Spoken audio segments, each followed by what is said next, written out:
Hari ni kita nak belajar hukum iqlab dan juga ikhfa syafawi. Secara ringkas, iqlab itu ialah menukarkan. Kita nak tukarkan lafaz nun mati ataupun tanwin tu kepada lafaz mim. Daripada an bertukar menjadi am. Sebab tu kita tengok atas nun mati tu ada huruf mim kecil, dan juga dekat tanwin tu dia tukar satu baris tu jadi mim. Supaya kita ni bersedia ataupun memastikan kita ni para pembaca Quran untuk membacanya dengan huruf mim, bukan dengan huruf nun. Okey, untuk ikhfa syafawi ni kita tak payah nak tukarkan lafaz apa-apalah. Kita kekalkan lafaz tu dengan lafaz mim. Kemudian kedua-dua hukum ni kita nak baca dia dengung dua harkat dengan cara ikhfa. Jadi ikhfa tu apa? Ikhfa ni maksudnya menyembunyikan ataupun melemahkan. Maksud menyembunyi dan melemahkan ni ialah kita nak mengurangkan pegangan makhraj huruf mim tadi tu. Okey, cara nak melemahkan ataupun mengurangkan pegangan makhraj huruf mim tu ada dua cara. Dan kedua-dua cara tu betul. Di sini berlakunya khilaf ulama dengan cara bacaan dia itulah. Kita boleh pilih mana-mana yang kita nak, tapi saya sarankan ataupun yang baiknya ialah kita ikut apa yang guru kita ajar pada kita. Kalau dia ajar kita cara A, kita ikut cara A. Kalau dia ajar kita cara B, kita ikut cara B. Cara A ataupun cara pertama ialah kita merenggangkan bibir kita. Merenggangkan ni maksudnya sekadar tak rapat dan juga bukan besar sangat. Kita buka dia sikit. Buka sedikit dia tu boleh letak sehelai kertas di antaranya. Sehelai ataupun dua ataupun tiga mungkin. Maknanya jangan besar, jangan rapat, tapi sekadar tidak bersentuhan bibir atas dan bibir bawah. Caranya, faqala anbi'uni. Penting kita punya suara keluar di mulut dan juga hidung. Pastikan faqala boleh dengar suara boleh keluar di hidung dan juga mulut. Jangan kita buka terlalu besar.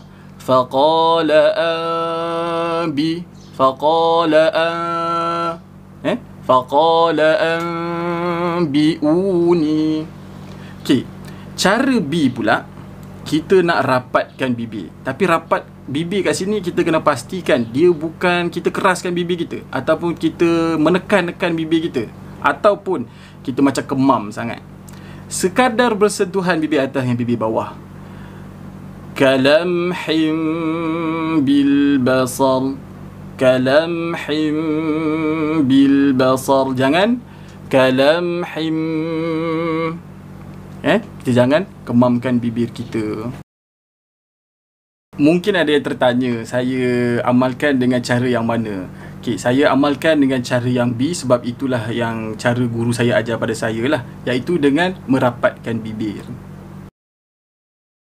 Untuk hukum iqlab ni ada dua perkara kita mesti berhati-hati. Yang pertama ialah semasa kita waqaf. Terutamanya lagi pada huruf yang berbaris dua di atas. Kalau dalam Quran kita akan nampak satu baris lah, satu baris ada mim kecil. Jadi semasa kita waqaf berhenti, kita kena ingat asal usul dia tu, dia dua baris atas. Jadi dua baris atas ketika waqaf dia ada hukum yang lain, iaitu hukum mad iwad. Mad iwad ni secara ringkasnya apa ialah mad gantian. Kita menggantikan dua baris tadi tu menjadi satu baris, kemudian kita bacanya dengan mad tu panjang lah, kita baca dengan kadar dua harkat.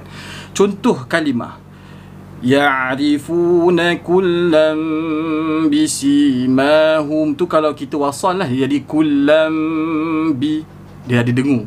Tapi bila kita waqaf dia jadi ya'rifuna kulla. Dia jangan kita baca ya'rifuna kullam, sebab kita nampak mim tu kan. Mim tu dibaca ketika kita wasal ataupun bertemu tanwin tu dengan huruf ba, baru kita baca dengung. Tapi ini khusus untuk dua baris atas lah. Kullam. Kalau kulim kita berhenti di lain cara lah. Contoh kalimah rasulun bima tuwasal. Kalau waqaf rasul, jangan jadi rasulu, sebab tadi kullam jadi kullan, jadi rasulu ataupun jadi rasulum, tak boleh juga. Jadi berhenti dengan mematikan cara biasa rasul. Kedua, kita mesti berhati-hati dengan tanda waqaf tam. Waqaf tam juga menggunakan tanda mim kecil. Apa maksud waqaf tam ni? Waqaf tam ni bermaksud kita mesti berhenti dekat situ lah. Disebabkan dia pakai mim kecil, kadang-kadang kita keliru dengan iqlab pun pakai mim kecil juga. Tapi kita boleh membezakan dengan melihat arah ekor dia tu ke mana. Untuk iqlab, arah ekor dia tu ke bawah.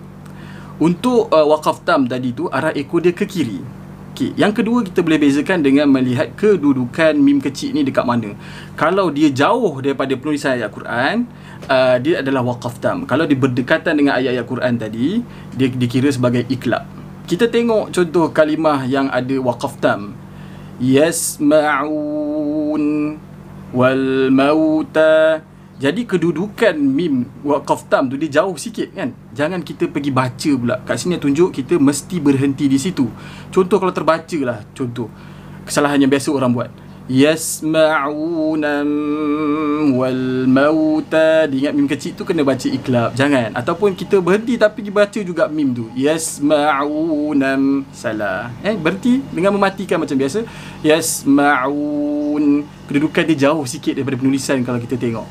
Okey, untuk iklab kita tengok semula dengan contoh kalimah yang lain. Mim kecil tu dalam ataupun berdekatan dengan tulisan-tulisan ayat Al-Quran. Contoh kalimah muhitum bil kafirin. Kalau kat sini nak berhenti pun boleh, tapi itu bukanlah tanda waqaf tam, tapi tanda iklab. Muhit. Akhir kalam, cara nak senang ingat hukum iklab dan juga ikhfa syafawi ni, apabila kita baca Quran, kita jumpa huruf mim mati, tak kisah saiz dia, saiz besar ataupun saiz kecil. Bertemu dengan huruf ba je, kita dah bersedia untuk mendengungkan bacaan dengan dua cara tadi tu, iaitu yang pertama, sama ada kita renggangkan bibir tapi jangan besar sangat, sekadar tak rapat. Dan yang kedua ialah dengan merapatkan bibir, jangan dikemam bibir tu. Itu sahaja daripada saya. Terima kasih banyak. Assalamualaikum warahmatullahi taala wabarakatuh.